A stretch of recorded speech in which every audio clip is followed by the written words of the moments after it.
আরসিবিকে হারিয়ে গুজরাট টাইটান জিতে গেল। হ্যাঁ, আরসিবিকে হারিয়ে গুজরাট টাইটান ম্যাচটা জিতে গেল। আমি কালকেই বলেছিলাম যে সেকেন্ড ব্যাট জেতার চান্স বেশি। গুজরাট টসে জিতে প্রথমে বল করার সিদ্ধান্ত নেয়। আরসিবি ব্যাট করতে নেমে একে একে উইকেট হারাতে থাকে। প্রথমে বিরাট কোহলি, তারপর পিসল্ট।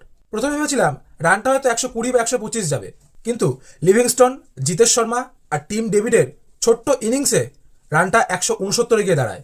মোহাম্মদ সিরাজ দুর্দান্ত বোলিং অ্যাটাক, 4 ওভারে মাত্র 19 রান দিয়ে 3টে উইকেট তুলে নেয়। যাই হোক, আরসিবি যে রান করেছিল এটা একটা স্ট্যান্ডার্ড রান, কিন্তু এইবার আইপিএলে 200-র ওপর রান না হলে যেন ম্যাচ জেতাই যাচ্ছে না। সেকেন্ড ইনিংসে গুজরাট ব্যাট করতে নেমে 8 উইকেটের বিনিময়ে ম্যাচটা জিতে যায় মাত্র 17 ওভার 5 বলে। জস বাটলার 39 বলে 73 রান, 6টা 6, 5টা 4। সাই সুদর্শন 36 বলে 49 রান, একটা 6, 7টা 4। যাই হোক, গুজরাট খুব ভালো খেলেছে, যেমন বোলিং তেমন ব্যাটিং।